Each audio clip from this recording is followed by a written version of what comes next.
tribe and YouTube fam, in this video I really want to share a really special video with you and a special story. And this story comes from Elmer O. Jr. I mean, he was mentored by Neville Goddard. He was a personal friend of Neville Goddard as well. And his story really resonates with me. I mean, for one, is because I follow his YouTube channel, Elmer O. Jr., but it's run by his grandson, David. And David does an awesome job running this YouTube channel. And I follow the channel. The channel is rather huge, but he does an awesome job. And his story is actually inside one of Neville Goddard's books, The Law of the Promise. It's inside chapter 4. And I wanted to share this story with you because I think it's a wonderful story. And when it's somebody kind of, now I don't personally know David. I follow his channel and stuff like that. But, you know, when it's his grandfather, and you can kind of really tell with David that his grandfather was a really role model in David's life. And he wants to carry on the teachings he learned from his grandfather and carry on the teachings of Neville Goddard and the Law of Assumption. So lo and behold, let's jump into the Law of the Promise in chapter 4, and we'll go inside and I'll read you the actual story that Elmer O. Jr. submitted inside this book. So let's read it together. And by the way, let me put on my handy dandy glasses so I can see. But anyway, I am out of the Law and the Promise by Neville Goddard. Let me see. We are in chapter 4. Chapter 4 is called There Is No Fiction. Now remember, in the Law and the Promise, Neville Goddard in every single chapter gives testimonials of people he personally mentored in their story. And this is one of the special stories that we're going to cover today. So again, this is by Elmer O. Jr., and this is his story. As my story begins at the age of 19, I was mildly successful dancing teacher and continued in this static state for almost 5 years. At the end of this time, I met a young lady who talked me into attending your lectures, which he's talking about Neville Goddard. My thought upon hearing you say, imagining creates reality, was that the entire idea was ridiculous. How many of us can relate to that? Do you think when you hear people talk about law of assumption, law of attraction, manifesting, especially when we go down the rabbit hole of consciousness, we start talking about your 3D world is just a simulation. Okay. Imagination creates a reality. Anything you imagine, good or bad, is going to come into your life. Do you really believe it, or do you think it's a fairy tale? Or you kind of think the people teaching it is kind of cuckoo? You get me on that. This is basically how Elmer was. It's just like, you know, he was introduced to Neville. He went to some of his live lectures and he thought the guy was a quack, you know, technically. But he says, however, I decided to accept your challenge and disprove your thesis. So he decided to accept Neville Goddard's challenge and really kind of go into it to disprove him. He wanted to make Neville Goddard look bad. It's almost today, like when you go online. I don't know why this is popular when you jump on Instagram, and it's even on YouTube, the YouTube Shorts. You know, everybody wants to disprove everybody. Everybody wants to make somebody look bad or call somebody out for a mistake they did. You know, this is what Elmer wanted to do. He wanted to say, you know what? This guy is lying to you. Neville Goddard is lying to you. He's a quack. I don't believe him. What he's saying is totally ridiculous.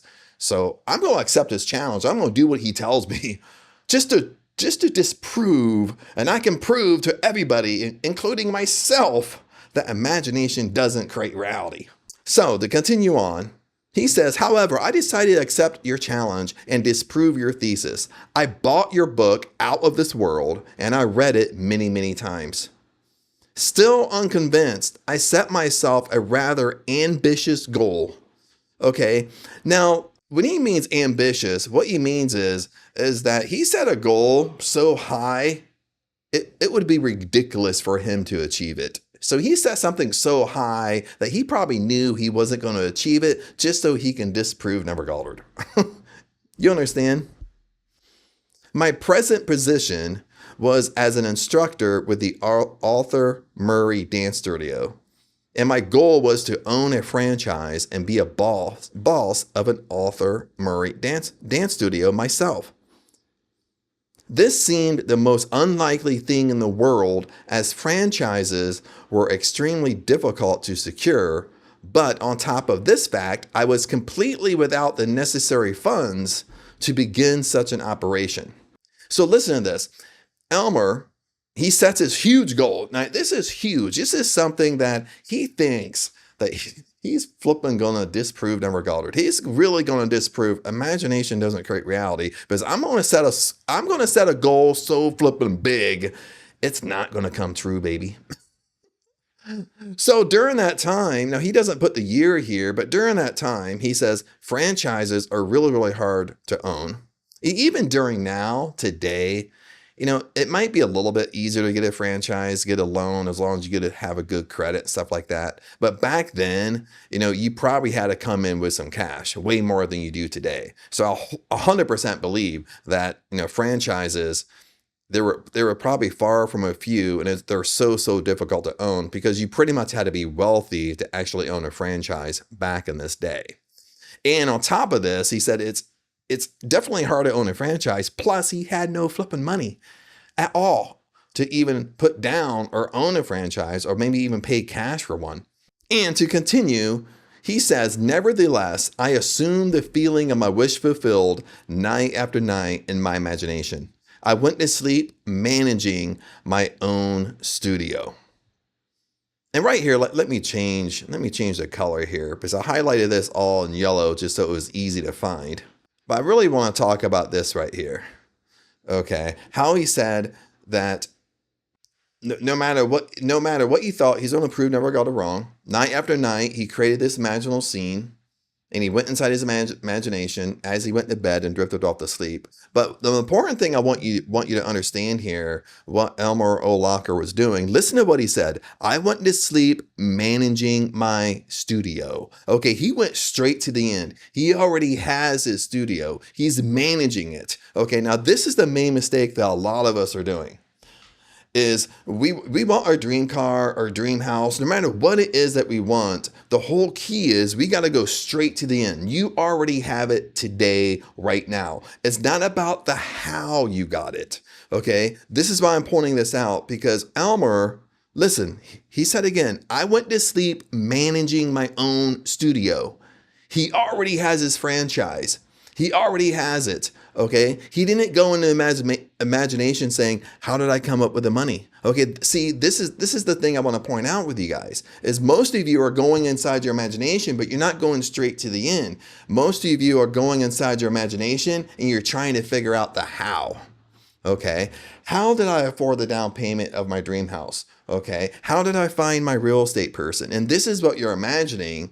That's why you're struggling. You're not going straight to the end. I mean, listen to this. Okay. Now, I share this in a lot of my videos. Okay. From time to time, I kind of have a nickname for myself. I always refer to myself privately, of course, that I'm the $15 million man. What does that mean? It means I have $15 million cash or liquid sitting somewhere. Okay. It might not be all sitting in a bank, but I got $15 million. That means I'm a multimillionaire. Okay, if I go straight to the end, I have $15 million, I'm a multimillionaire. It's not about, listen, and I act and I carry myself like that person. I go straight to the end, I already have it today. It's not about how I got the money. Okay, it's not about how much money do I really make? Do I make $100,000 a month? Did I make $1 million a month to accumulate 15 million? This is how our mind plays tricks with us.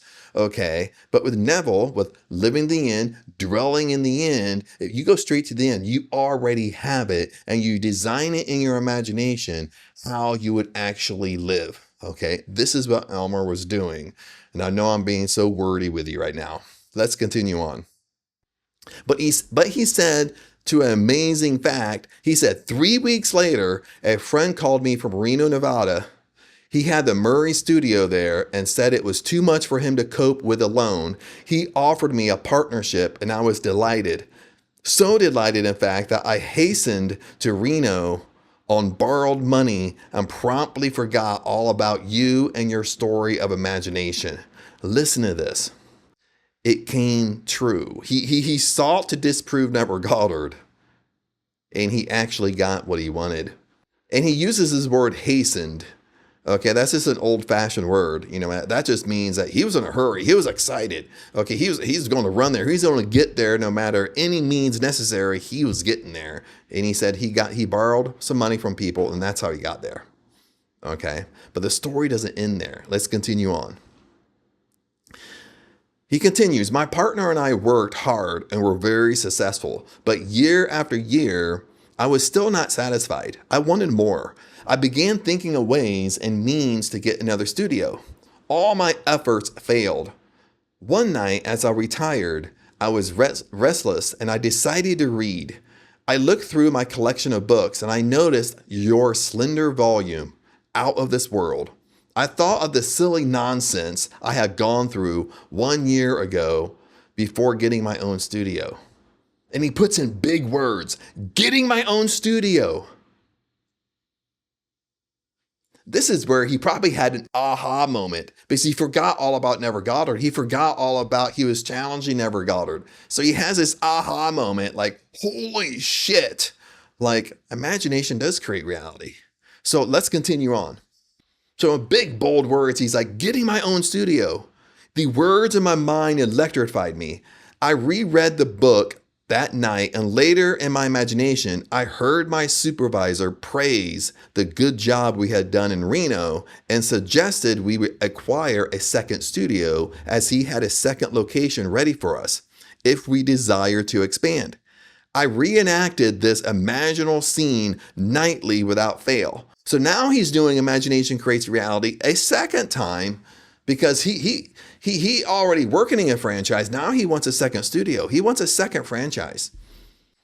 So night after night, he goes inside his imagination and does this baby again. And he says, 3 weeks later, from the first night of my original drama, it materialized. Almost word for word. My partner accepted the new studio in Bakersfield, which is Bakersfield, California, because I used to live in California. It's hot as hell there, if you want to know.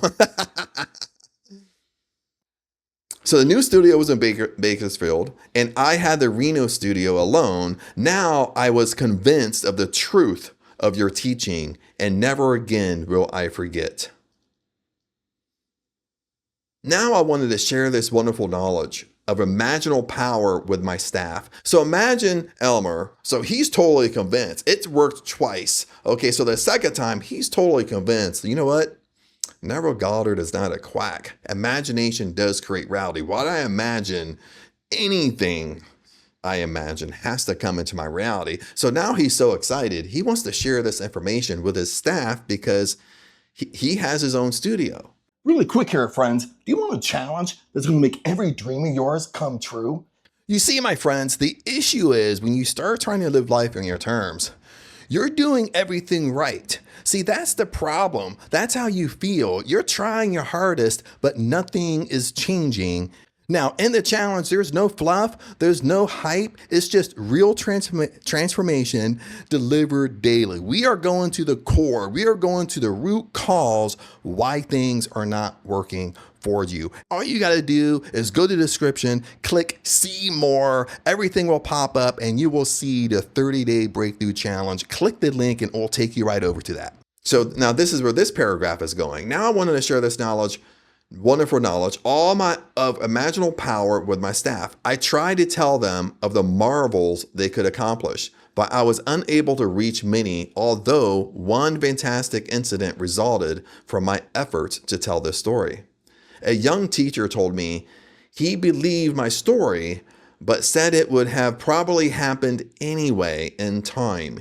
He insisted the entire theory was nonsense, but stated that if I could tell him something of an incredible nature that would actually happen in which he could witness, then he would believe me. I accepted his challenge and conceived a truly fantastic test. So isn't it funny? Right here, this is kind of like in the beginning, Elmer O. Jr., he got introduced to Neville Goddard and his lectures and his book Out of This World. And he kind of first started off with with challenging Neville Goddard. He thought the guy was a quack. He thought everything this guy teaches is totally flipping nonsense and ridiculous. And here, once it was proven to Elmer, once Elmer totally believed, he wanted to share this information, and now he had a former teacher. He believed his story, but the former teacher was actually challenging him. Hey, I don't, I believe your story, but I believed just because you worked hard, it would have happened to you anyway. No, I want to challenge you now. I want you to do something, and you tell me what you're going to do, what you're going to achieve, so I can see it with my own eyes. I can see it with my five senses. I can see it in the 3D world. And if it happens, I'll believe you. Okay, isn't it funny how it looped back around to Elmer? So this was his challenge. This is what he thought about. So Elmer says, the Reno studio is the most insignificant in the entire Murray system. Remember, the Reno studio, it's a franchise, but I'm not a dancer. I'm not in that industry. But back then, the whole Murray system, they had tons and tons of franchises throughout the entire United States. And I'm not too sure if it was international, but throughout the United States. And he had the lowest one. He had the lowest ranking Reno studio, not because he wasn't good, because of the population. Okay, it was just small. He just lived somewhere that the population was small. He didn't have a lot of students.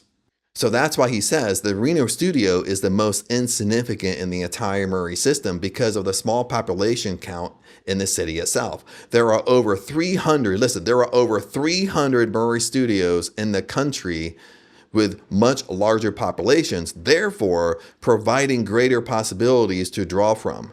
So my test was this. This is his test. This was his challenge. I told the teacher that within the next 3 months, at the time of a national dance convention, the Little Reno studio would be the foremost topic of conversation at the convention. He calmly stated this was quite impossible. Listen to this. Elmer O. Jr., he had a finesse about picking such huge things. You know what I mean? The huge things that would just seem impossible. And this is what he did with the teacher. His challenge was that he's literally, out of 300 dance studios, he's the smallest. Okay. And he's the smallest because he lives in one of the smallest cities where the dance studio is. So in the eyes of the teacher was like, dude, there's no way you're going to be number one. There's no way you're going to be the talk of the town, the talk of the entire convention. There's no way at all. So he accepted the challenge. So again, Elmer says, that night when I retired, I felt myself standing before a tremendous audience. I was speaking on creative imagining, and I felt the nervousness of being before such a vast audience. I love this. Okay, now this whole paragraph here is what he's imagining. He's going to sleep, he's laying down, he's building it in his imagination. He's going straight to the end. Okay, he's going straight to the end. He's at the convention. He's the talk of the convention, and he sees himself standing on the stage of the convention. But remember what Neville Goddard said, when imagination creates reality, it's about bringing in your five senses. It's about you actually doing it. And this is something that I caught in this story, is that Elmer, listen, he said he felt the nervousness of being before such a vast audience. Okay, he's only in his imagination, but the imagination was so real, he physically felt nervous. Like he was actually there, standing in front of thousands of people, giving a speech. That's how real it was for him. But to continue on, but I also felt the wonderful sensation of the audience acceptance. I heard the roar of the applause. And as I left the stage, I saw Mr. Murray himself come forward and shake my hand. I reenacted this entire drama night after night. It began to take on the tones of reality, and I knew I had done it right.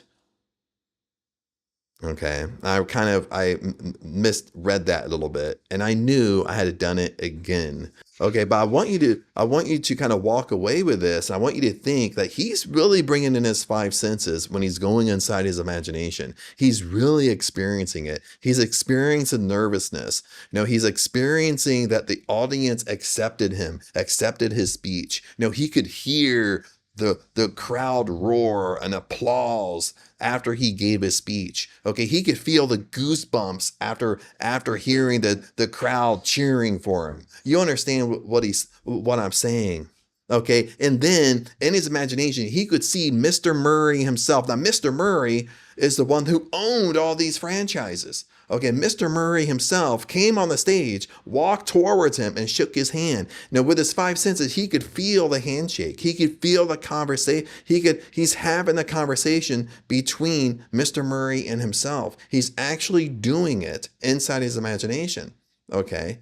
This is what Neville Goddard always talks about. You got to actually be doing it. You got to bring in your five senses to make it so real that you're living it inside your imagination. I feel like I'm talking in a circle. I apologize. But let's move on. We're almost done. Listen, my imaginal drama materialized down to the last detail. Isn't that awesome? He says, my imaginal drama, what I imagine in my imagination materialized. It came true down to the last detail. My little Reno studio was the talk of the convention, and I did appear on the stage just as I had done in my imagination. But even after this unbelievable but actual happening, the young teacher who threw me the challenge remained unconvinced. He said it had all happened too naturally, and he was sure it would have happened anyway. I did not mind his attitude because his challenge had given me another opportunity to prove, at least to myself, that imagining does create reality.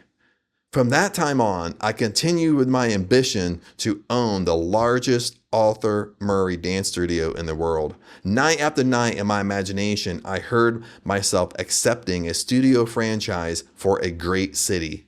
Within 3 weeks, Mr. Murray called me and offered a studio in a city of 1.5 million people. It is now my goal to make my studio the greatest and the biggest in the entire system. And of course, I know it will be done through my imagination. And these are his initials right here, Elmer O. Locker Jr. And other than that, tribe, as we wrap this up, I love sharing personal stories, even personal stories that I go through, or personal stories from other people, personal stories, because Neville Goddard used a lot of testimonials and personal stories as well, because you can learn a lot in personal stories and what they really did, and you can kind of dig in there and kind of see, what are they doing? Okay. But the biggest takeaway here, for one, imagination does create reality. And what is the law of assumption here for a second? I want to test you here. What is the law of assumption? Whatever you assume to be true for you has to be shown to you in your reality. Okay. And what Neville Goddard said is you persist in your assumption until it becomes a fact. Okay. Why did he say that? Because Neville Goddard knew that in the beginning, it's not true for you yet. In the beginning, when you set an intention, you want your dream house. Okay, you go in your imagination, but right now you don't really believe you can have your dream house. But Neville knew this in the beginning, so that's why he says you persist in your assumption until it materializes. Because he knew that sooner or later, no matter if it's a week, 3 months down the road, no matter if it's a year down the road, if you persist and consist, sooner or later, it's going to become true for you. Whatever you assume to be true has to materialize in your world. And once it becomes true, you're going to have what you want. Okay. And how you do this, my friends, really fast, is in this story by Elmer, is one of the things I pointed out many times in this story, is that he really went straight to the end. When he wanted the franchise, when he went inside his imagination, he he was actually managing his franchise. Okay, now he didn't get super descriptive. Okay, but we can assume what managing means. Like he has a staff, he has conversation with the staff, he's managing whole things. Maybe he's teaching. Okay, he's actually managing his franchise in his imagination. He went straight to the end. It's not about how you're getting there. See, most of the time through our 3D world, we get stuck into the how zone. Okay, you understand? We wake up, we want to look outside, and be like, oh, okay, I don't see my 911 Porsche out there today. Okay, all you're doing is contradicting the state that you're in. You understand what you're doing. Okay, you're not going straight to the end. You're still trying to figure out the how. But a lot of us are very tricky. A lot of us, what we do when we lay in bed at night, we go inside our imagination. We're trying to imagine scenes, trying to figure out the how. We're not going straight to the end. Listen, you have whatever you want. You want your dream house, you have it right now. So you go straight to the end and you go inside your imagination. How would you be living if you have your dream house right now? What would you be doing in your dream house right now? Okay. And that's how you build your imaginal scene. And that's how you carry yourself even in your 3D world. Okay, if you want your dream car, you have your dream car right now. So in your imagination, it's not how you got it, it's you're driving it right now. Where would you be driving it? What places would you be going? Do you understand what I'm saying? You go straight to the end. A lot of us, again, we're not going straight to the end, baby. Okay, we're still in Howville over here. You need to go straight to the end, and that's your imagination. Okay, that's where you build your imagination. Inside your imagination and in your 3D world to carry it forward to living in the end is you act as if you already have what you want. So how would you be acting in your 3D world? How would you be dressing? What type of people would you be hanging out with? What type of places would you be going? What restaurants would you be going? Okay, what decisions would you be making as that most successful version of you? Okay, that's how you have to be, my friends. Okay, and from time to time, of course, we're going to slip back into that old version of us. That old version of us is not entirely going to go away. It's always going to fight back. Okay. But that's where our power of awareness comes. Okay. We'll be aware of it and we just shift it right away. We just shift it right back to what would the most successful version of Chad do? And most of the time we can answer this question rather quickly and we do it. But other than that, YouTube fam, thanks for listening. Thanks for tuning in. Also, comment below. I'd love to hear your comments on this and we can dig a little bit deeper. If you're confused with this, have questions, you can comment below and I'll try my best to answer them. If not, remember, I love you guys and I'll see you in the next video.